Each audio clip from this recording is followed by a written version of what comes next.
आप देख रहे हैं श्री हरि कृपा आश्रम चैनल। संस्थापक स्वामी श्री हरि चैतन्य पुरी जी महाराज।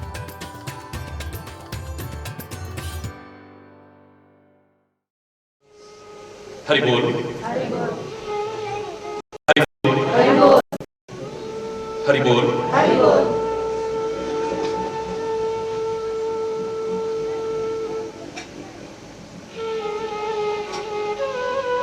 परमात्मा का स्मरण मात्र ही आनंद को प्रदान करने वाला है, और उसमें भी लोक कल्याणकारी चरित्र यदि उनका सुनने को मिल जाए, तीनों तापों से संतप्त इस प्राणी के लिए ऐसे लगेगा जैसे कि चंद्रमा की वो किरणें शीतलता प्रदान करती हैं, ऐसी शीतलता प्राप्त हो गई। मोह नहीं महामोह रूपी महिषासुर सबके अंतर में पैदा हो गया है। चाहे वो मोह आसक्ति के रूप में हो, चाहे वो मोह अज्ञान के रूप में हो, चाहे वो मोह भ्रम यानी संदेह के रूप में हो, शंकाओं के रूप में हो। समाज के प्रति क्या, सामाजिक प्राणी के प्रति क्या, संतों गुरुओं और परमात्मा तक के प्रति हमारे मन में कई बार संदेह भी उत्पन्न हो जाते हैं। और परमात्मा के विभिन्न अवतारों की तो बात छोड़िए, मर्यादा पुरुषोत्तम श्री राम जिन्होंने कदम कदम पर मर्यादाओं का पालन किया, जब उनके चरित्र पर कई बार संदेह उत्पन्न हो जाए तो और किसके प्रति नहीं हो जाएगा। ये महामोह रूपी महिषासुर को मारने के लिए ये जो चरित्र का गायन है, ये कालिका नहीं महाकालिका है। महामोह रूपी महिषासुर को मारने वाली उस महाकालिका के दर्शन आज इस रूप में आपके सामने कराने की कोशिश कर रहा हूं। संतप्त ताप से पीड़ित, विभिन्न तापों से पीड़ित प्राणी को चंद्रमा के समान शीतलता प्रदान कर सके, ईश्वर की कृपा से वो प्रसंग आपके सामने आपसी विचार विमर्श के लिए प्रस्तुत करने की कोशिश कर रहा हूं।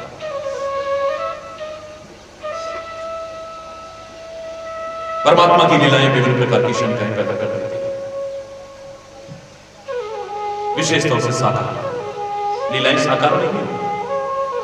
तभी मैंने हमेशा कहा है कि लोग कहते हैं निराकार भक्ति बड़ी कठिन है, लेकिन मुझे लगता है निराकार भक्ति, निर्गुण भक्ति बड़ी सरल है, और साकार भक्ति जहां विभिन्न प्रकार की लीला चरित्र भी सामने देखने को, पढ़ने को, सुनने को मिलते हैं, उनको देख करके अक्षों की वृद्धि भ्रमित हो जाती है, तो वो साकार भक्ति इतनी सरल नहीं है, निराकार से भी कहीं ज्यादा कठिन है। साकार लीलाएं परमात्मा की अक्षों की बुद्धि को भ्रमित कर देते हैं, लेकिन सत्संग पैदा हो चुके उस भ्रम को दूर करने में अपने आप में काफी सक्षम है, बशर्ते कि सत्संग मिल जाए। हमारे हृदय में जो उत्पन्न हुए थे भ्रम, संदेह, शंकाएं, वो सारी की सारी समाप्त तो हो सकती है, और ईश्वर की प्रेरणा से, ईश्वर की कृपा से ही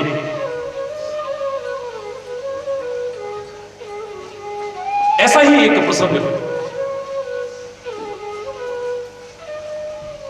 हम विचार करने की कोशिश कर रहे हैं।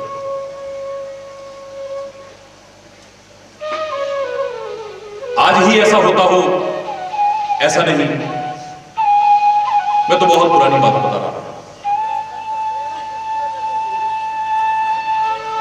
हमारे आज के तथाकथित वैज्ञानिक हमें पूर्व में बंदर की योनि में बताते रहे हो, वानर से हमारा विकास बताते रहे हो, पशु पक्षियों से हमारा विकास बताते रहे हो, लेकिन हमारे शास्त्रों ने इस बात को नकारा, इस तथ्य को नकारा। आज से नहीं, जब वानर से मानव तक की ये सीढ़ी तय करता हुआ आज का विज्ञान बता रहा है, उससे भी कहीं पूर्व अर्वाचीन हमारी संस्कृति बता रही है कि उस समय भी हमारे ऋषि मुनि रहा करते थे, हमारे अवतार हुए हैं, हमारे महर्षि हुए हैं, हमारे चिंतक हुए हैं, हमारे मनीषी हुए हैं, जिन्होंने इस समाज के लिए तब जो मार्गदर्शन दिया था आज भी उतना सार्थक है और आगे भी उतना ही होगी। हमें उन्होंने बंदर की औलाद नहीं बताया, हमारे पूर्वज बंदर नहीं है, हमारे पूर्वज है राम, हमारे पूर्वज है कृष्ण, हमारे पूर्वज हैं वो विश्वामित्र, हमारे पूर्वज हैं वशिष्ठ, हमारे पूर्वज हैं संदीपन, हमारे पूर्वज वो अनंत ऋषि मुनि, वो अनंत अवतार, अनंत महापुरुष रहे, बहुत प्राचीन काल से। सनातन का तात्पर्य है जिसकी कोई बनने बिगड़ने की तारीख पता न चले। अर्वाचीन, वो हमारी अर्वाचीन संस्कृति, हमारी सनातन संस्कृति प्रारंभ से ही समाज की स्थिति को उजागर करने की कोशिश करती रही। कितनी बार सतयुग आता है, त्रेता आता है, द्वापर आता है, कलयुग आता है। आज के वैज्ञानिक तो हजारों वर्ष प्राचीन ही बता रहे हैं हमारी संस्कृति, लेकिन हम तो एक त्रेता युग की बात नहीं कर रहे, 9 लाख वर्ष पुरानी नहीं, एक किसी त्रेता युग की बात कर रहे, किसी एक त्रेता युग। हमारे मनीषी कहते हैं कि कल्प कल्प प्रति प्रभु अवतरहि।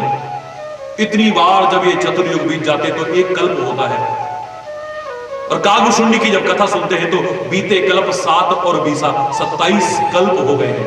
मेरे शायद तो आज का वैज्ञानिक अगर गणना भी करना चाहे कंप्यूटर से तो इतने वर्षों की गणना भी नहीं कर पाए।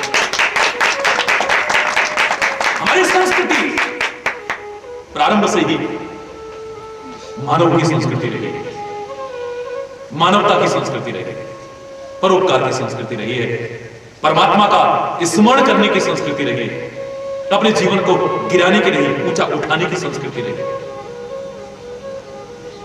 ज्ञान परिपूर्ण जीवन जीने की संस्कृति रही है। हमें संदेश देती रही है कि जीवन का आनंद तब है जब तुम अंधकार से प्रकाश की ओर आगे बढ़ो, असत्य से सत्य की ओर आगे बढ़ो और मृत्यु के ग्रास बन चुके हैं मानो अमृतत्व प्राप्त करने की कोशिश करो। एक बार, ये कोई कहानी नहीं है जो वंस अपॉन ए टाइम, एक बार त्रेता युग में, एक बार की बात है, त्रेता युग में। युगों का वर्णन मैंने प्रश्नोत्तर कार्यक्रम में अन्यत्र किया है, इनकी अवधि बताई है, कितने वर्ष का कौन सा युग है, कितने वर्ष का कौन सा युग है, कितने लाख वर्ष का कौन सा युग, कौन से कितने लाख वर्ष का। बहुत पुरानी बात। एक बार त्रेता युग में भगवान शंकर अगस्त ऋषि के पास में गए। महाशिवरात्रि का ये विशेष महोत्सव, ये पावन महोत्सव, भूत भावन आशुतोष भगवान शंकर का ही, कल्याणकारी भगवान शंकर का ही, समाज के लिए अपने प्राणों तक को दांव पर लगा देने वाले परोपकारी भगवान शंकर का ही स्मरण करके प्रारंभ करते हैं, जिनके अंदर कोई अभिमान नहीं है, निरभिमानता पूरी तरह से जिनके जीवन का एक अंग बन चुकी है, साक्षात परमात्मा। जहां पर ज्ञान है, जहां पर विचार है, जहां पर विवेक है, जहां पर सत्य चर्चा है, जहां पर परमात्मा का स्मरण है, वहां जाने में संकोच नहीं करते, अपने आप को छोटा अनुभव नहीं करते। परमात्मा की विशेषता यही है, आज व्यक्ति थोड़ा सा बड़प्पन अपने अंदर आ जाए, उसे छोटा होने में शर्म आती है, लेकिन परमात्मा इतना बड़ा होकर के इतना छोटा हो जाता है कि हमारे बीच आकर के हमारी तरह कर्म करने लग जाता है, हमारे बीच हमारी तरह व्यवहार करने लगता है, उसको कोई संकोच नहीं है। इतना बड़ा होकर के परमात्मा की बात छोड़िए, सदगुरु के लिए भी मैं जब पंजाब में गया बड़ी अच्छी बात कही, रोते रोते एक माता कह रही थी, बड़े प्यारे शब्द थे, मैं नीवी मेरा सतगुरु ऊंचा, उच्चिया नाल मिला सदके जावा उन्ना उच्चिया तो जिन्ना नीविया नाल निभा। इतना ऊंचा है, फिर हमारी भलाई के लिए हमारे बीच में हमारी तरह आ जाता है, हमारे स्तर पर उतर आता है। फिर हम इतने बड़े हो गए हैं, आज ऊपर बैठने लगे, हमें नीचे बैठने में शर्म आती है। लेकिन संतों में, गुरुओं में, परमात्मा में आप ऐसा नहीं देखेंगे। कितने बड़े होकर के भी, निराभिमानी होकर के बड़पन के काम करते रहते हैं, लेकिन अपने आप को छोटा प्रस्तुत करने में उन्हें कोई संकोच नहीं होता है, कोई शर्म नहीं है। भगवान हैं, परमात्मा है, परमेश्वर हैं, प्रभु हैं, शंकर। लेकिन अगस्त ऋषि की है, अगस्त ऋषि का एक नाम है कुंभज। कुंभज यानी जो कुंभ से पैदा हुआ, घड़े से पैदा हुआ। हरि बोल, हरि बोल। कुंभ से पैदा हुआ। प्रश्नोत्तर कार्यक्रम में मैंने विशेष तौर से इसे सम्मिलित किया है, आप इसे अवश्य सुनिएगा। कि आज के वैज्ञानिक हो सकता है, आज के तथाकथित वैज्ञानिक मजाक उड़ाएं, क्योंकि मेरा कहना यह है कि धर्म और विज्ञान एक दूसरे के पूरक है। धर्म और विज्ञान का परस्पर कोई विरोध नहीं रहा है, ना है, ना आगे रहेगा। लेकिन धर्म जब जब विज्ञान से रहित हुआ, तब तक ढोंग आया, पाखंड आया, अंधविश्वास आए, रूढ़िवादिता आई। और विज्ञान भी जब जब धर्म से दूर हुआ, तो वो विकास का नहीं, विनाश का कारण बना। पर धर्म की परिभाषा क्या है हमारी? आज संकुचित जो मत, पंथ, संप्रदाय इत्यादि के, हम उन्हीं को धर्म मानने लगे। इतने धर्म तो एक ही है। हो सकता है वो विज्ञान सम्मत हो ना हो, आज के मत, पंथ, संप्रदाय, मैं किसी की आलोचना नहीं कर रहा, लेकिन उनके लिए मैं दावे से नहीं कह सकता कि वो विज्ञान सम्मत होंगे।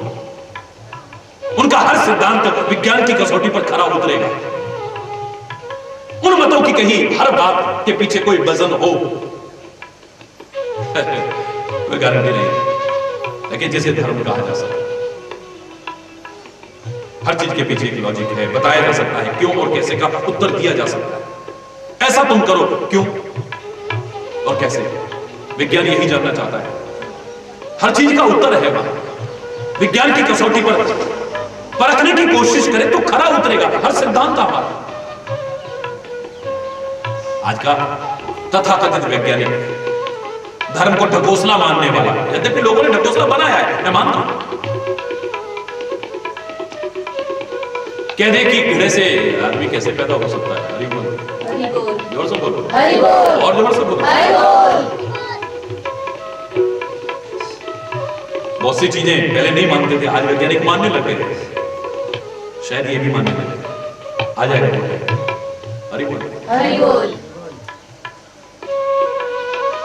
अन्यत्र इसकी वैज्ञानिक रहस्य की चर्चा की है तो भगवान शंकर कुंभज यानी अगस्त ऋषि के पास में गए। अब आप विचार कीजिए, सृष्टि के कण-कण में समाया है वो परमात्मा, लेकिन व्यावहारिक रूप से हम कहते हैं कैलाश पर्वत पर। तो ध्रुव उत्तर पे रहने वाला, कैलाश पर्वत पर रहने वाला शंकर एक सत्य चर्चा के लिए दक्षिण में रहने वाले अगस्त ऋषि के पास पहुंच जाता है। बता रहे हैं निराभिमानी होकर के, अपने बड़प्पन का अभिमान त्याग करके, अगर अच्छी बात तुम्हें कहीं भी सुनने को मिले, अगर मौका मिले तो वहां जाने में कतराने की कोशिश मत करना, वहां जाने में संकोच करना। विभिन्न परिस्थितियों में तुम्हें इतनी दूर दूर भी जाना पड़ता है कई बार, लेकिन अच्छी बात के लिए कहीं दूर भी जाना पड़े तो उसमें संकोच मत करना। हरि बोल। जहां भी मिल सके, मैं नहीं कहता कि हमारे गुरु महाराज इतनी दूर हैं, हमारा मन भी कर रहा है, जाना चाहते हैं हम, तो कर्जा लेकर के आप जाएंगे, मैं नहीं कहता, कभी नहीं। आप कर्जा लेकर के वहां जाएं गुरु महाराज के दर्शन करने के लिए, वहां सेवा में तुम्हारा जाने को मन है, लेकिन घर में सामर्थ्य नहीं है, और हम जानते हैं कि 2 दिन में हमने काम बंद किया तो परिवार के भूखे मरने की नौबत आ सकती है। गुरु और प्रभु सब कुछ कर सकते हैं, आपके भंडार भर सकते हैं, ये एक अलग विषय हो जाएगा। लेकिन हरि चैतन्य कभी भी ऐसा अधूरा चिंतन आपको देने की कोशिश नहीं करेगा कि कर्जा कर करके आप इस प्रकार सेवा में जाओ, अपने काम धंधे छोड़ छोड़ करके सेवा में जाओ, या कर्जे कर करके इतनी दूर अच्छी चर्चा सुनने के लिए कभी नहीं कहेगा। हाँ, इतना आपसे कह सकता है, इतना आपसे जरूर कह सकता है कि आप 10 लोग जाना चाहते हैं, 10 लोगों के पास सामर्थ्य है, और एक व्यक्ति और जाना चाहता है, उसके पास सामर्थ्य नहीं है। आप जाते समय रास्ते में कितने खर्च करते हो? कहीं कुछ खा रहे हो, कहीं कुछ पी रहे हो। 2 रोटियां अपने घर से बना के ले जाना, रास्ते में उसी को खाना। रास्ते में जो तुमने 100-200 रुपए फूकने थे, उनको मत फूकना। और एक ऐसा व्यक्ति जो तड़प रहा है गुरु के दर्शन करने के लिए, संत के दर्शन करने के लिए, ऐसी अच्छी जगह जाने के लिए, लेकिन सामर्थ्य नहीं है, उस पर वो खर्चा करके आप उसको ले जाने की कोशिश करना। मैं दावे से कह रहा हूं, गुरु भी प्रसन्न हो जाएगा, परमात्मा भी प्रसन्न हो जाएगा, तुम्हारी आत्मा भी। ये तो मैं कह सकता कि 10 लोग मिलकर के ऐसे एक व्यक्ति को सहायक बन करके उस अच्छी जगह पर पहुंचाने की कोशिश करना, ये हो सकता है। लेकिन आप कर्जा करके जाए, आपके पास सामर्थ्य है, आपके पास साधन है और आपके पास समय है, तो मौका जहां मिले अच्छा ही ग्रहण करने का चूकना मत। हरि बोल, जोर से बोलो हरि बोल।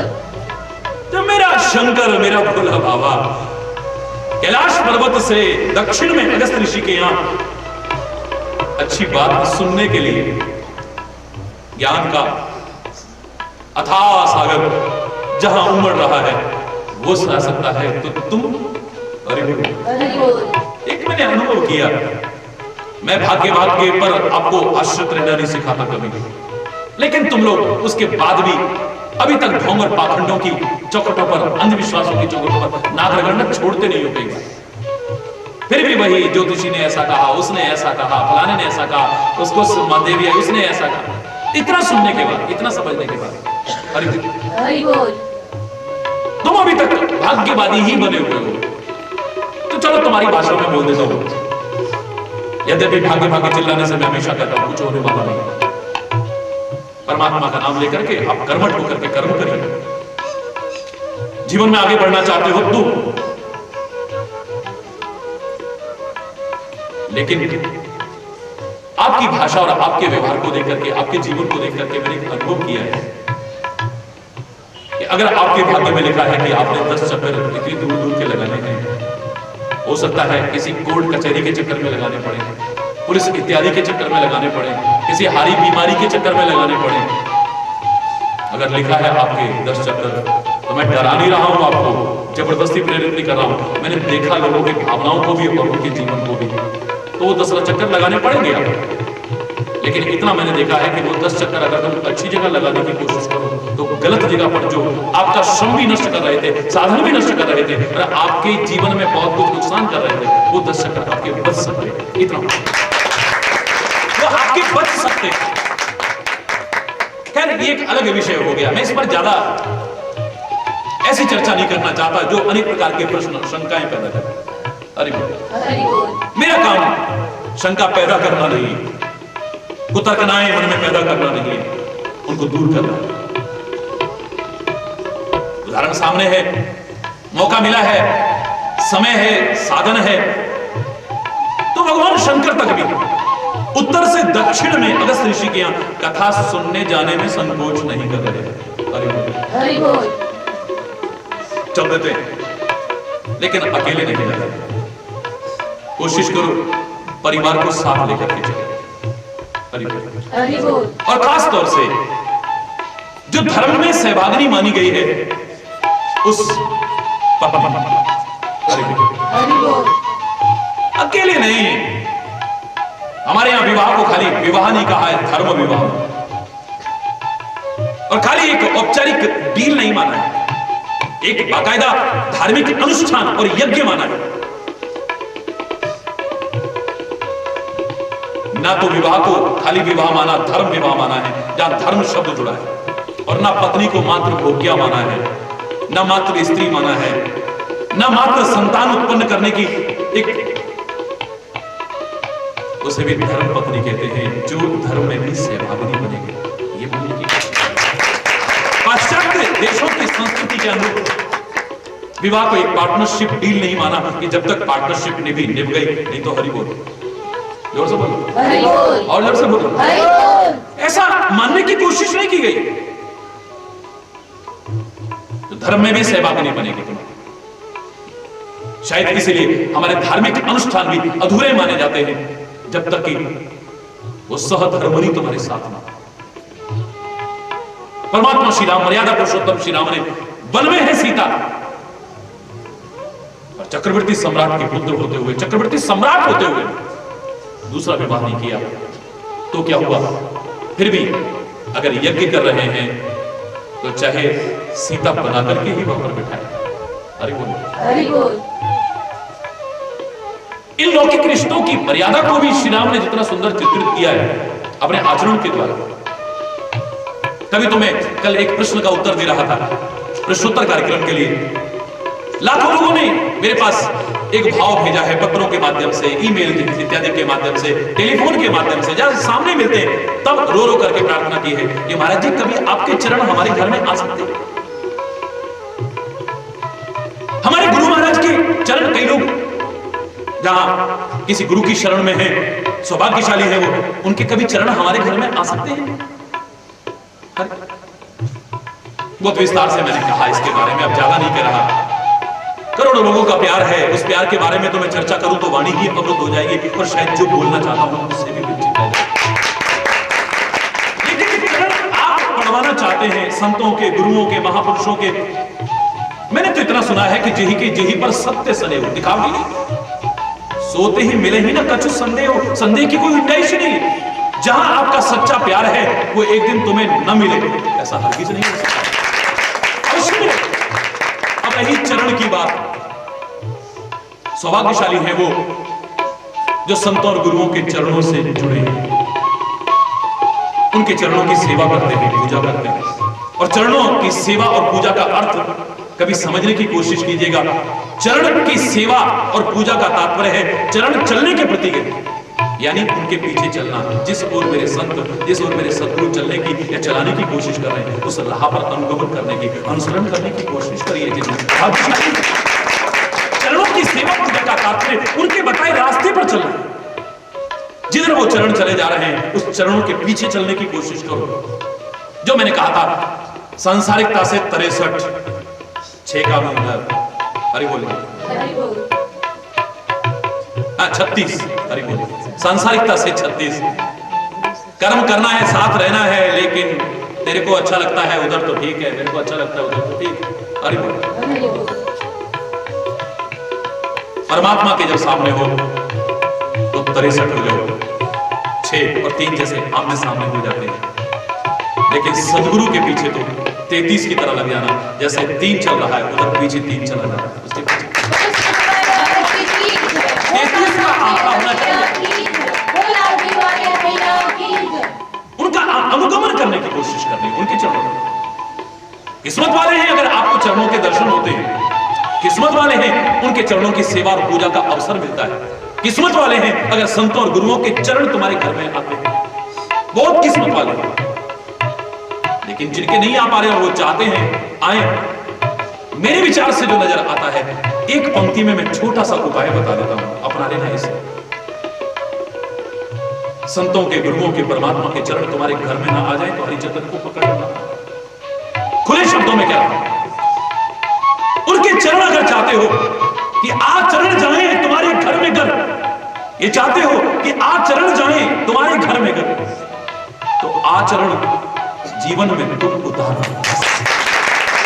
आचरण जाए ये चाहते हो तुम, आचरण जाए ये चाहते हो तुम, आचरण जाए, चरण उनके आ जाए हमारे घर में, तो उनका जो आचरण है अपने जीवन में उतारो।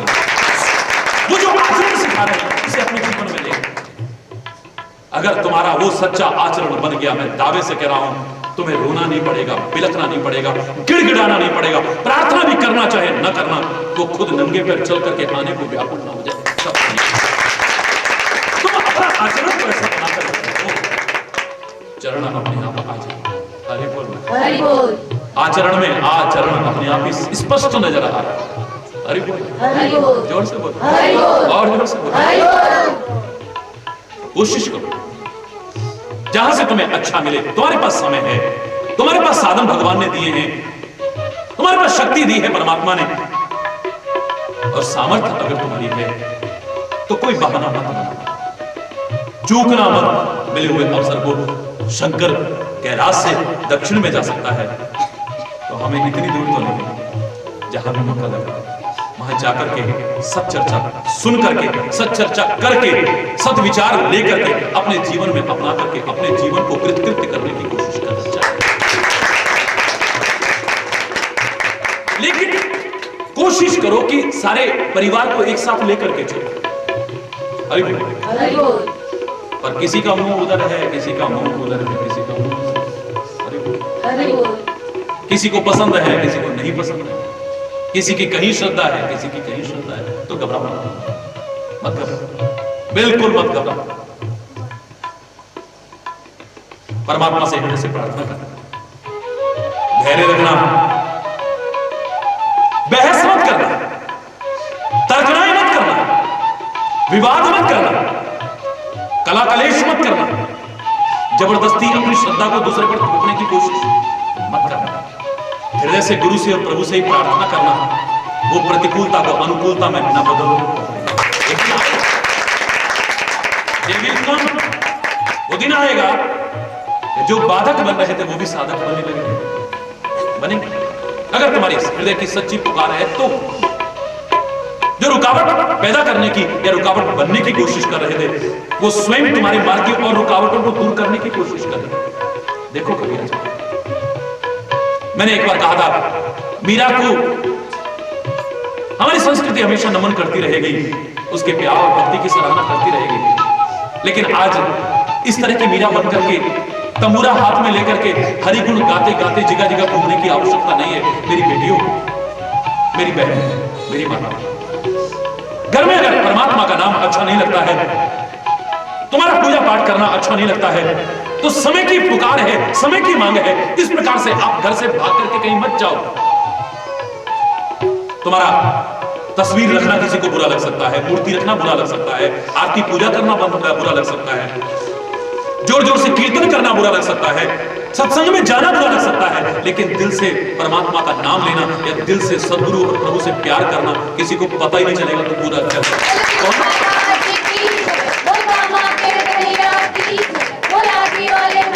तुम्हें कोई सत्संग में जाने से रोक सकता है, हो सकता है कोई हिरण्यकश्यप होकर के कहे कि नहीं नहीं परमात्मा हूं, किसी परमात्मा के पास जाने की, किसी गुरु के पास, किसी संत के पास जाने की आवश्यकता नहीं, कोई मंदिर मस्जिद गुरुद्वारे में जाने की आवश्यकता नहीं। कोई हिरण्यकश्यप ऐसा हो सकता है। घर में कलेश मत करो। आज प्रहलाद की तरह ये मत कहो कि नहीं मैं तो लूंगा हरि नाम, जय श्री हरि, हरि बोल, कोई कहने की आवश्यकता नहीं। बाहर से तुम्हें रोक सकता है, लेकिन दिल से कोई रोक के दिखा दे, दिल से परमात्मा की भक्ति से तुम्हें रोक करके दिखा दे, दिल से प्यार करने से कोई रोक करके दिखा दे। अरे कोई तो क्या, अगर भगवान भी चाहे तो तुम्हें रोकने की। सूरदास तो खुले शब्दों में कहता है, कन्हैया बाह छुड़ा के जा रहा है, जा यहां से, बाह छुड़ाए जात हो निर्बल जान के मोह, हृदय से जो जाएगो तब जानूंगो तो। जाना बाह छुड़ा करके जाता है, चला जाता है, लेकिन मेरे दिल से जाकर के देखा तब समझूंगा। मेरी भी हिम्मत नहीं जो मेरे दिल से चला जाए। अरे बोलना, मेरे हृदय के प्यार को। फिर मैंने कोई दुनिया दिखावा तो करना नहीं है, जिसको दिखाना है वो बिना दिखाई भी देख लेता है। अरे जिसको सुनाना है वो बिना जोर से बोले भी सुन लेता है। अरे बोल, चींटी के पैर में घुंघरू भी बंधा हो, उसकी आवाज भी जो सुन सके, बिना कान के भी जो सब सुन सके, आप हृदय से पुकारना वो जरूर सुनेगा। कहीं कोई व्यवधान पैदा कर रहा है, कला कलश करने की कोई आवश्यकता नहीं।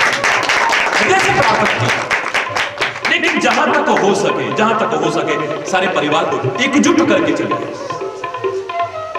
और विशेष तौर से पति पत्नी।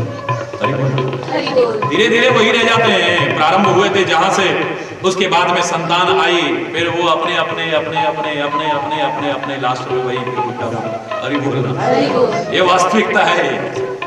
कोई किस्मत वाला परिवार होगा जो बड़े पूरे परिवार के बीच में सेवा का, प्यार का, सौहार्दता का आनंद ले रहा हूं। बहुत किस्मत, कम गिने चुने लोग फिर वहीं रह जाते हैं। हो गए, बेटियों को दामाद ले गए, बेटों को बहू ले गए। जोर से बोलो, जोर से बोलो, और जोर से बोलो। या बहू को लेके बेटा अपने हरी बोल, और किसी एक को दोष में कैसे दे दो। लेकिन इस प्रकार की स्थिति आखिर में वही रह जाता है। तो धर्म में जो सहभागी बने उसे धर्म पत्नी कहते हैं। कोशिश करनी चाहिए उसको भी अपने साथ लेकर के चलना, और उसमें एक दूसरे की भावनाओं की कदर करना बहुत जरूरी है। मैं एक बार कहा करता हूं कि आप कभी जबरदस्ती मत थोपिए। आपके घर में जो बेटी बहू बनकर के आई है उसे बेटी समझिए, और बेटी से भी कहूंगा कि माँ बाप समझे। माँ बाप तुम्हें डांट दे तुम्हें बुरा नहीं लगेगा। एक बेटी कहने लगी, हमारी तो सास ओए होए होए पूछो मत, कभी उसने हमको बेटी समझा ही नहीं। मैंने कहा तूने उसको मां समझा? तेरी मां थप्पड़ भी मार देगी तो बुरा लगेगा, ये बोल भी देगी, उंगली भी उठा देगी तो जाकर के पुलिस में रिपोर्ट दिखाने की कोशिश करेगी। तूने भी इसको कभी मां समझा? ना तूने मां समझने की कोशिश की है ना उसने बेटी। ये तो परस्पर की बात है। मां थप्पड़ मार देगी बुरा नहीं लगेगा, लेकिन सास मारे ना फिर नहीं कहेगी ये मेरी मम्मी है। अरे बोल ना, अच्छा मैं तो देखो जी अलग हो रहा है तो ठीक, नहीं तो मैं जा रही हूँ मायके। अरे बोल, ये समाज की स्थिति बता रहा हूं जो सामने है। एक दूसरे पर दोषारोपण हम करते हैं, लेकिन दोषी कौन है, कहां है? कहीं कोई दोषी है, कहीं कोई दोषी है। इसलिए मैं किसी पर व्यक्तिगत आक्षेप करने की कभी कोशिश नहीं करता हूं। कहीं कोई पीड़ित है, कहीं कोई पीड़ित है। मैंने सास ससुर भी पीड़ित होते देखे हैं बहुओं के द्वारा, और बहुएं भी पीड़ित देखी हैं सास ससुर के द्वारा। बहुत से पति भी पीड़ित हैं, बहुत सी पत्नियां भी पीड़ित हैं। अपने अपनी स्थितियां हैं, मैं इस पर टिप्पणी नहीं करूंगा, लेकिन कोशिश करो। जबरदस्ती थोपो मत। मैं फलाने गुरु को मानता हूं तो तेरे को मानना ही पड़ेगा। अब बेचारी आई है, पहले से उसकी कहीं श्रद्धा हो सकती है। वो लाइव फोटो हमारे घर में नहीं चलेगा, ये जो हमारे गुरु महाराज है वही चलेगा बस। इस फोटो को हटाए यहां से। उनके गुरु महाराज ने भी, तुम्हारे गुरु महाराज ने भी ये सिखाया था, सारी दुनिया एक हो जाओ। और दो गुरु महाराज अगर साथ एक मंदिर में बैठ करके ये आदर्श न दे सके तो फिर सारी दुनिया एक कैसे हो पाएगी? बताइए। एक मंदिर के अंदर दो गुरु महाराज नहीं रह सकते। एक मंदिर के अंदर हिंदू देवी देवता, मुसलमानों का चित्र, यीशु का चित्र, सिखों के गुरु एक साथ नहीं बैठ पा रहे। क्यों नहीं बैठ पा रहे? अगर मेरी बेटी अपने गुरु महाराज के प्रति श्रद्धा रखती है, गुरु महाराज ऐसी कृपा करना जिस घर में जा रही वो भी मानने लग जाए। क्यों? क्या उनका मन नहीं करता होगा हमारी भी जो बहू आए वो भी माने? पर दबाव मत डालिए, कभी भी दबाव मत डालिए। मैं तो पहले उनसे कहूंगा जो मेरे प्रति श्रद्धा रखते हैं, तुम्हारे घर में अगर बहू बनकर के कोई जबरदस्ती दबाव कभी मत डालना, नहीं तुम मानो। उसके प्यार में, उसकी भक्ति में कभी बाधा बनने की कोशिश मत करिए। मैं दावे से कह रहा हूं आपके हृदय की भावना एक दिन पूरी होगी। वो समझेगी कि जिस घर में मैं आई हूं उनका भी हृदय से सम्मान करें, लेकिन उस घर की मर्यादाओं का भी पालन मुझे करना चाहिए। वो अपने आप करेंगे। जबरदस्ती थोपो मत। इस घर में तो ये मानना ही पड़ेगा, श्रद्धा हृदय की चीज, दबाव की चीज नहीं। आप जबरदस्ती कहीं माथा नवा सकते हो, लेकिन श्रद्धा पैदा नहीं कर सकते। जबरदस्ती पैर छुआ सकते हो आप, लेकिन हृदय में प्यार पैदा नहीं कर सकते हो। कोशिश करनी है, लेकिन एक दूसरे की भावनाओं की कदर करते हो। जहां एक दूसरे की एक जैसी भावनाएं हैं, बड़ा अच्छा सामंजस्य है, तो वहां पर बड़ा सुंदर एक वर्णन है कि भगवान शंकर कैलाश पर्वत से सत्संग के लिए दक्षिण में अगस्त्य ऋषि की कुटिया पर जा रहे हैं, लेकिन अकेले नहीं। एक बार त्रेता जुग माही, एक बार त्रेता जुग माही, शंभु गए कुंभज ऋषि पाही, शंभु गए कुंभज ऋषि पाही। पर अकेले नहीं, संग सती ले, संग सती जग जननी भवानी, संग सती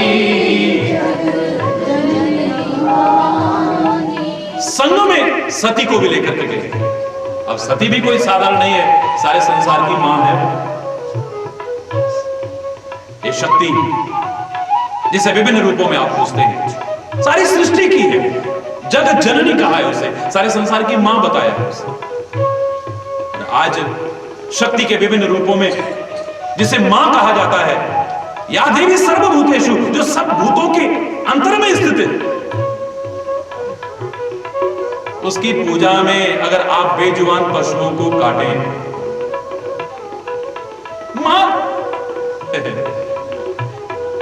माओ में खाली एक सर्पणी है जो अपने अंडों को भी खा जाती है। हरि बोल, हरि बोल। एक सर्पणी है जो अपने अंडों को भी खा जाती है, अपने पैदा किए अंडों को भी खा जाती है। या एक डायन कहते हैं इसे, हरि बोल, उसे भी मां नहीं कहते, जो अपने बच्चों को भी खा जाए शायद, लेकिन जिसे मां कहते हैं वो तो अपना खून पिला करके भी अपने बच्चे की जान बचाने की कोशिश। मेरी दुर्गा मां है, मेरी शक्तियां मां है। चाहे उसे तुम सीता कहो, चाहे उसे तुम राधा कहो, चाहे तुम उसे रुक्मणी कहो, चाहे उसे गंगा कहो, चाहे उसे यमुना कहो, चाहे गायत्री कहो, चाहे तुलसी कहो, चाहे गौ माता कहो, कोई भी तुम रूप में मान ले। हर जगह पर शक्ति की आराधना को स्वीकार किया है। पवित्र गुरुद्वारे में भी जाते तो प्रथमे भगवती सिमर के, सबसे पहले भगवती का स्मरण। भगवती कौन है? हरि बोल, जोर से बोलो, हरि बोल। जगत जननी है, सारे संसार की मां है, और मां कभी भी कुर्बानी दो तुम बकरों की नहीं, कुर्बानी दो तुम भैंसों की नहीं, कुर्बानी दो मुर्गे इत्यादि की नहीं, बेजुबान पशुओं की नहीं। कुर्बानी देनी है तो अपनी बुराइयों की दो, गंदे व्यसनों की दो, अपने हितों की कुर्बानी दो, और यहां तक अगर समाज की भलाई के लिए, किसी की जान बचाने के लिए, या राष्ट्र रक्षा के लिए अपनी भी कुर्बानी की जरूरत पड़े तो दे देनी।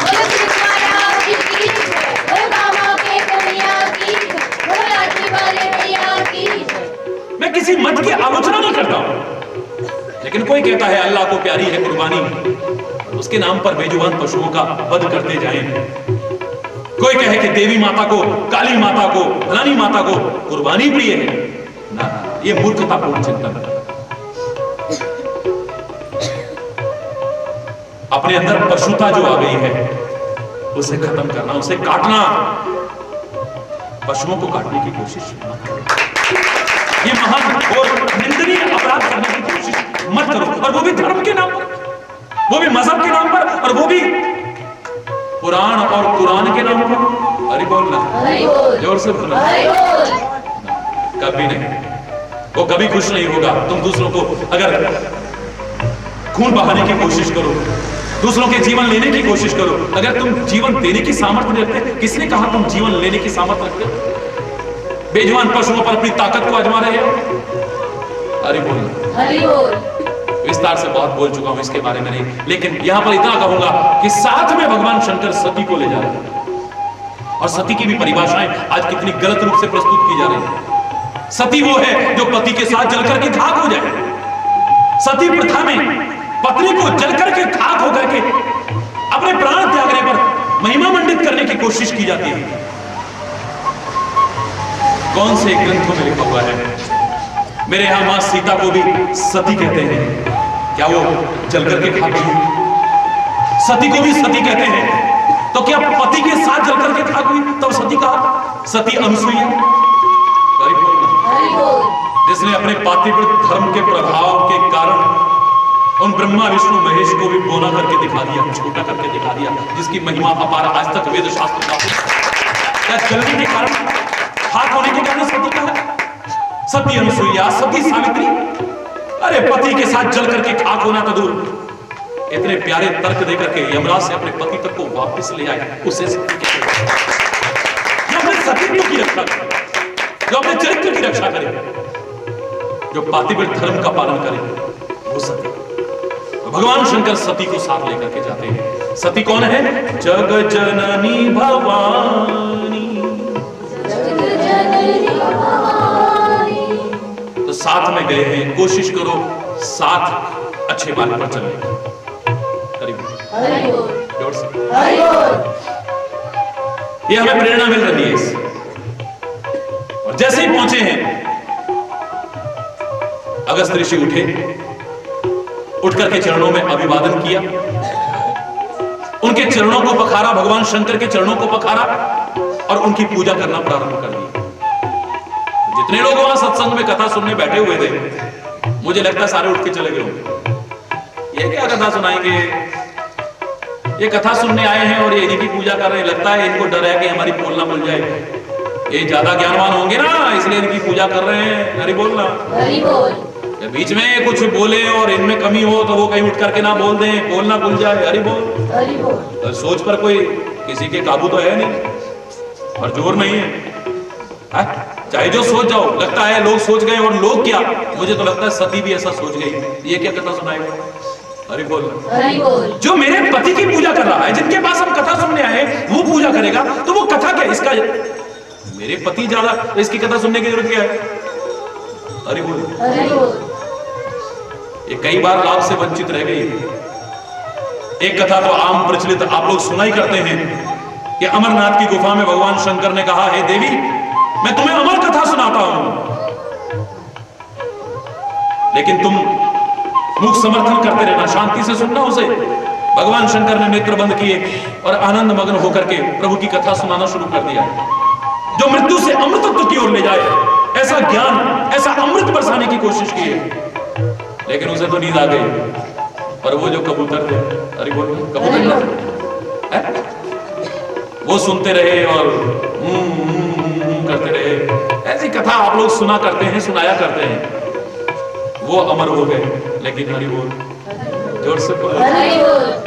आज भी लगता है इतनी प्यारी कथा सुनने को मिलनी थी, जिसे सुनकर के वो आनंद आना था जो कल्पना से परे की चीज थी। लेकिन ये सुनने से वंचित रह गई है। क्यों वंचित रह गई? क्योंकि पूजे ऋषि अखिलेश्वर जानी, ये अखिल ब्रह्मांड के ईश्वर है, ऐसा समझ करके आज मेरे सौभाग्य है ये यहां पधारे हैं। इनकी पूजा करता हूं, इनको नमन करता हूं, ये सोच करके उनकी पूजा की है, उनका अभिवादन किया है। हम अगर कथा बोलने बैठ गए, यहां पर सत्संग करने बैठ गए और हमसे कोई महान व्यक्ति आए तो हमें उनका सम्मान करने में शर्म आती है। कहो तो हम आलोचना भी कर दें तो कोई, अरे जो आज की प्रवृत्ति हो गई कई जगह पर ऐसा भी होता हो। महापुरुषों की, महापुरुष कहे जाने वाले कई बार निंदा आलोचना करने में भी संकोच नहीं करते। ये उनकी ओछेपन की प्रवृत्ति है, तुच्छ प्रवृत्ति है, संकीर्णता की प्रवृत्ति है। महानता की प्रवृत्ति तो यह है कि मैं बड़ा नहीं, तू बड़ा है। दूसरे को सम्मान जो देने की कोशिश करे वही महान हो सकता है। और जो किसी के आदर को कम करके अपना आदर स्थापित करना चाहे, किसी के सम्मान को कम करके अपना सम्मान, वो महान नहीं हो सकता है कभी भी। रामेश्वरम की स्थापना श्री राम ने की। जब रामेश्वरम की स्थापना की, कहते हैं भगवान शंकर साक्षात सामने प्रकट हुए। दोनों ही महान विभूति हैं। भगवान शंकर ने कहा, ये चर्चा आई कि इसका नामकरण रामेश्वरम क्यों किया? भगवान श्री राम कहने लगे सहज रूप में, बड़े स्वाभाविक रूप में, हे प्रभु, राम के जो ईश्वर हैं यानी आप, वो रामेश्वर है। भगवान शंकर बोले गलत अर्थ मत करो, ये नहीं हो सकता है। राम जिनके ईश्वर है यानी आप, वो रामेश्वर है। बड़पन इसको कहते हैं। वो उसका सम्मान, वो उसका सम्मान कर रहे हैं। कम से कम किसी का निरादर न करें। वही धर्म है, वही मजहब है, वही महापुरुष है, वही बड़ा है, वही महान है। वरना तो बहुत निकृष्टता का परिचय है। तुम अपने धर्म का सम्मान करना, लेकिन किसी का आलोचना मत करना। अपने गुरु का सम्मान करना पर दूसरे का निरादर मत करना। अपने माता पिता का सम्मान करना, लेकिन दूसरे के माता पिता का निरादर मत करना। अपनी मातृभूमि का, अपनी जन्मभूमि का सम्मान करना, लेकिन दूसरे की निरादर करने की कोशिश मत करना। अपने इष्ट का सम्मान करना, लेकिन दूसरे के इष्ट के खिलाफ एक शब्द भी बोलने की कभी कोशिश मत करना। कोई ग्रंथ नहीं सिखाएगा, कोई संत ऐसा नहीं सिखाएगा, और जो सिखाता है वो ग्रंथ, वो संत हरि चैतन्य की निगाह में माननीय नहीं हो सकता। हरि बोल, जोर से बोलो। पूजे ऋषि अखिलेश्वर जानी, ये अखिलेश्वर है ऐसा जान करके पूजा की।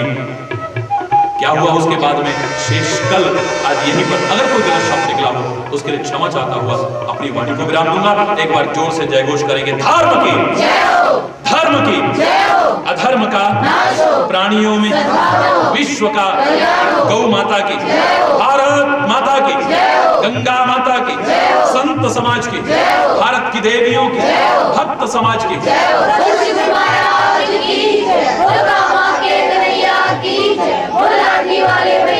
वृंदावन बिहारी लाल की जय। जय श्री राधे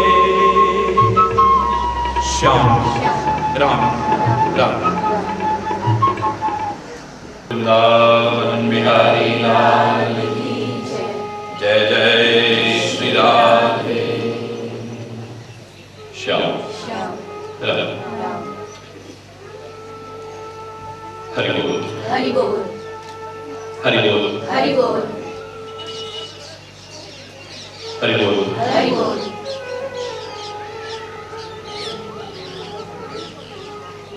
बड़ा अच्छा प्रसंग ईश्वर की कृपा से है।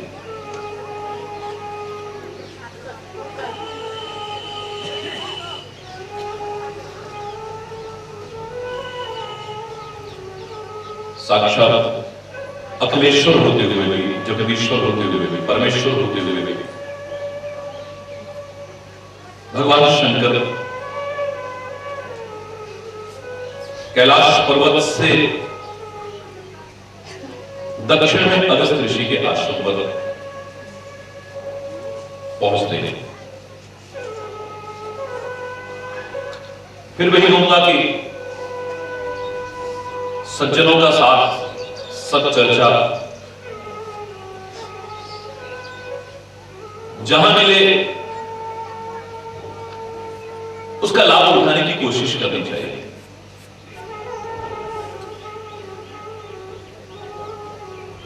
बशर्ते कि आपके पास समय है, समय निकालने की भी कोशिश करनी चाहिए। बशर्ते कि आपके पास साधन है, सामर्थ्य है, आपके किन्हीं लौकिक कर्तव्यों में कोई व्यवधान पैदा नहीं हो रहा है। तो भगवान शंकर जिन्हें सत्संग में जाकर के क्या सुनने की आवश्यकता शेष है? साक्षात ज्ञान स्वरूप वो इतनी दूर जाकर के प्रभु के गुणानुवाद सुनने का लोग संवरण नहीं कर पाते। तो हम लोगों को भी अगर मौका मिले तो उससे चूकना नहीं चाहिए।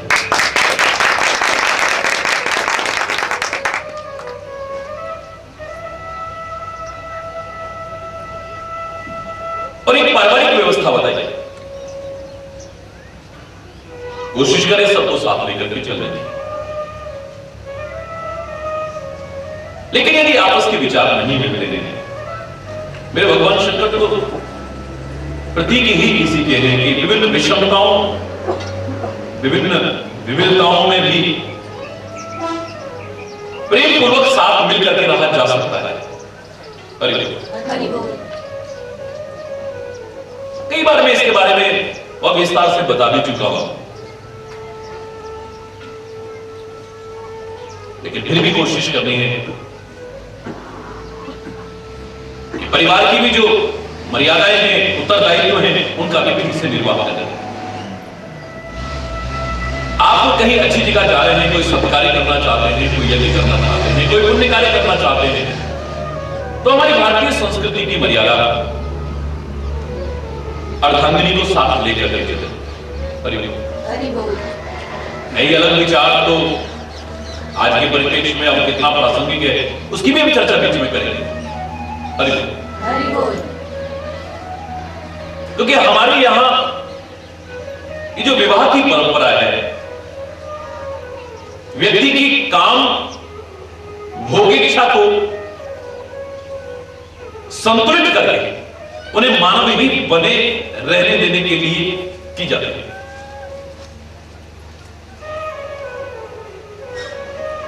मर्यादित रूप से यदि आप काम का भी उपयोग करते हैं परिवार में, हरि बोल,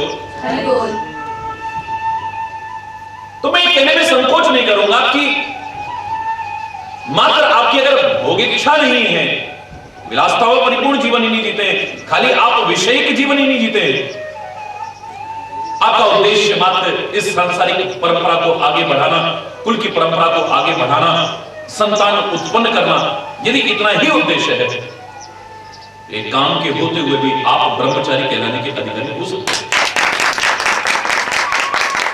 दुर्भाग्यवश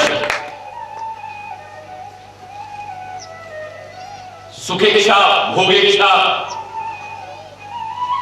इतने अधिक हो गई जिसने मानव को मानव नहीं रहने दिया, पशु से भी बदतर बना दिया है। जहां कोई रिश्ते नहीं है, जहां कोई नाते नहीं है, जहां कोई शर्म नहीं है, जहां कोई लिहाज नहीं है, कलयुग की स्थिति में जो वर्णन करा गलत आज कम से कम सिद्ध नहीं हो रहा है। नहीं मानत को अनुजा तनुजा, नहीं दोष विचार न शीतलता, विकृत करके रख दिया है। हमारे पुराणों ने कहा था मानव में और पशु में क्या अंतर है? चार चीजें तो एक जैसी है, आहार निद्रा भय मैथुन च, वो भी खाते हैं, आप भी खाते हैं, वो भी सोते हैं, आप भी सोते हैं, वो भी डरते हैं, आप भी किसी न किसी से डरते हैं, वो भी संतान उत्पन्न करते हैं, तुम भी संतान उत्पन्न करते हो, तो क्या फर्क हुआ तुम्हारे और उनमें?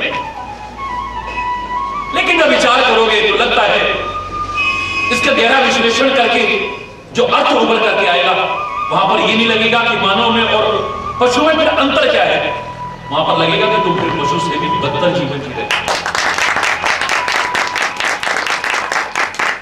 उनका आहार प्रकृति प्रदत्त होगा, हल्का सा इशारा कर रहा हूं। प्रकृति ने अगर शरीर के लिए मांस बनाया है तो वो मांस ही नहीं खाएगा, गीदड़ के लिए मांस बनाया है तो मांस ही नहीं खाएगा। कितने भी पकवान मेवा मिष्ठान उसके सामने रख दी जाए उसमें मुंह मारने की कोशिश नहीं करेगा। गाय भैंस बकरी के लिए अगर घास बनाई है तो वो उसी को खाएंगे, उनके सामने मांस डाल दिया जाए उसमें मुंह मारने की कोशिश नहीं करेंगे। कुछ पशु पक्षी ऐसे हो सकते हैं जो शाकाहारी भी है, मांसाहारी भी है, और मैंने आपको बताया था इसकी पहचान प्रकृति ने दी। किसके लिए शाकाहार बना है, किसके लिए मांसाहार बना है, चाहे कोई शुद्ध शाकाहारी हो या खाली मांसाहारी हो या शाकाहारी और मांसाहारी भी हो, मांस यदि ग्रहण करता है वो पशु वो पक्षी, जब पानी पीने का नंबर आएगा तो अपवाद को छोड़ करके आप यही देखेंगे वो लपलपा के पानी पीता है, लप करके पानी पीता है, शेर लपलपा के पानी पीता है, गीदड़ लपलपा के पानी पीता है, कुत्ता लपलपा के पानी पीता है, बिल्ली लपलपा के पानी पीती है। लपलपा के जो पानी पीते हैं वो मांसाहारी है, घूंट घूंट करके गट गट करके जो पानी पीते हैं वो शाकाहारी है। मैं पूछा करता हूं मुझे प्यारे बच्चों, लप करके पीने वाले मांस खाते हैं, घूट घूट करके पीने वाले मांस नहीं खाते। प्रकृति में पशु और पक्षियों में देखो, पर तुम तो घूट घूट करके पानी पीते हो, लेकिन फिर भी प्रकृति के नियमों का पालन नहीं करते, फिर भी मांसाहार करने की कोशिश करते। कौन कहता है आहार भी हमारे अंदर एक ही जैसा है? वो आहार वो लेते हैं जो प्रकृति ने उनके लिए बनाया है। हम कह देते हैं आहार निद्रा भय मैथुन, आहार नींद भय और मैथुन इत्यादि, ये तो पशुओं में भी है, मानवों में भी है, इसमें भी फर्क है। हरि बोल। आहार की जो मर्यादाएं हैं हम उनका भी पालन नहीं करते हैं। निद्रा, पशुओं की निद्रा देखिए संतुलित निद्रा है। हमसे तो जब कभी हम विद्यार्थी बनकर के कुछ विद्या अर्जित करना चाहें तो हमसे कहा गया कि नींद सीखनी है तो किसी महापुरुष से तो सीखी। स्वान निद्रा तथा पशुओं से नींद सीखने को कहा गया। जरा सी आहट पर चौंक करके उठ जाता है, चौकन्ना रहता है हमेशा। हमारे सामने ढोल भी बजाते रहो, कई बार ऐसा भी हो जाता है, या तो इस प्रकार की हमारी स्थिति है कि हमारी नींद ही नहीं टूटती है, और या फिर हमें गोलियां खा खा करके भी नींद नहीं आती है। इतनी अनियमित असंतुलित दिनचर्या हमारी बन चुकी है, इसके कारण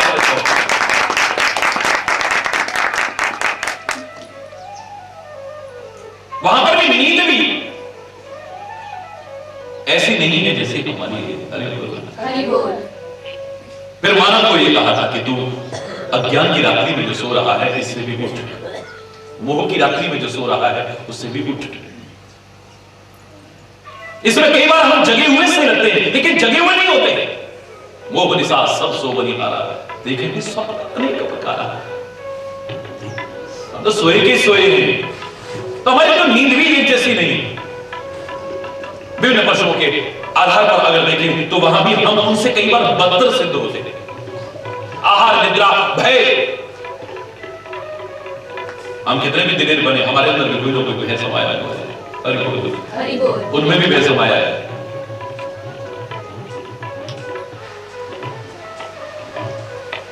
लेकिन उनके अंदर प्रकृति ने पैदा किया है, ये शेर है इससे तुम्हें भयभीत होना है, ये ऐसा है इससे तुम्हें भयभीत होना है, ये वह है इससे भयभीत होना है। लेकिन हमारे लिए भय बना है, लेकिन उनमें अगर भय है तो वो दूसरे को डराते नहीं। हिरण अगर भयभीत होता है, कांपने लगता है शेर को देख करके, तो दूसरों को डराता नहीं।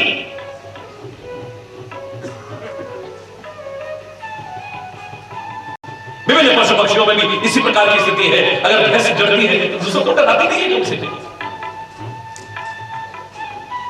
लेकिन हम किसी ना किसी से डरते हैं तो हम दूसरों को भी डराने की कोशिश करते हैं। हम तो भक्त की क्या, मानव की श्रेणी में भी आने लायक है, यानी पशु से भी बदतर होते हैं।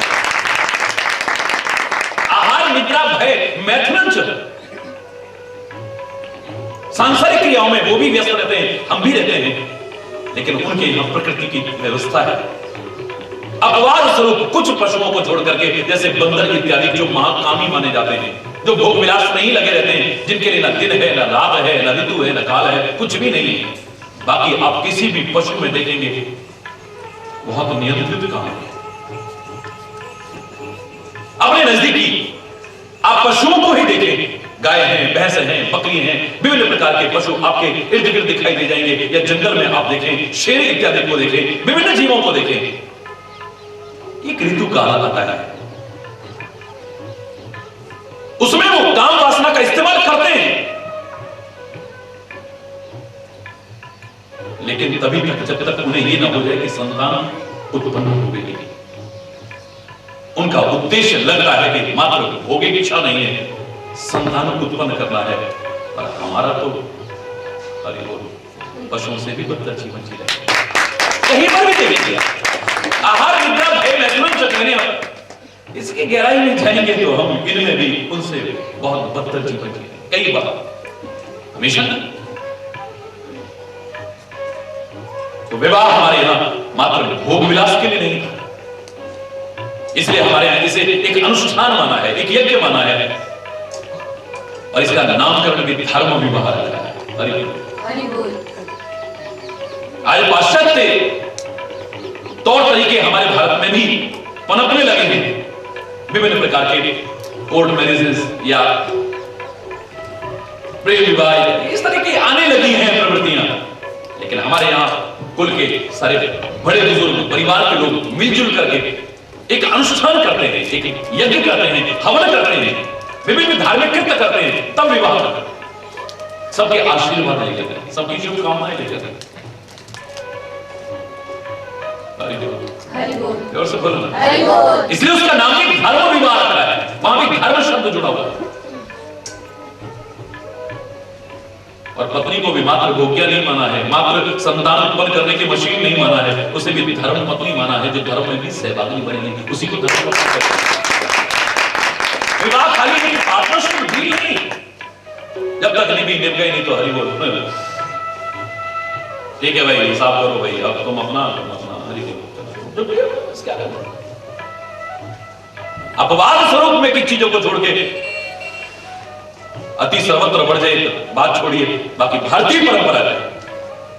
विदेशी लोग यही आश्चर्य करते थे, विभिन्न आश्चर्य जो भारत के प्रति उनके हृदय में थे कि एक नारी एक अपरिचित व्यक्ति के साथ में, जिसको उसने मैंने कभी देखा भी नहीं, सारा जीवन कैसे व्यतीत कर लेती। ये भारत के लिए एक बहुत बड़ी आश्चर्य, जिसको आप 8वां कहते हैं, तो ये 9वां आश्चर्य। हरि बोल। 7 अजूबे, 8वां आश्चर्य, एक अपरिचित व्यक्ति के साथ। पुराने जमाने में तो जो बाल इत्यादि बनाते थे वो नाई भाई ही जाकर के रिश्ता कराते थे।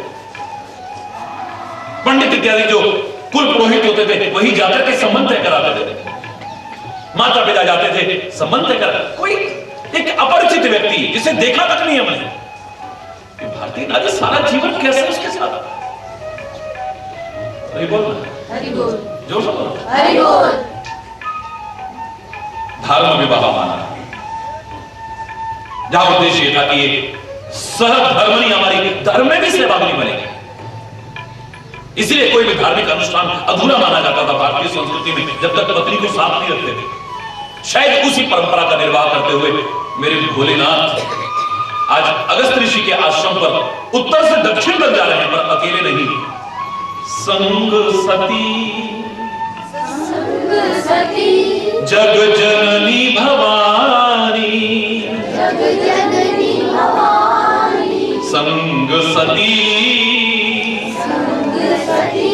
जग जननी भवानी,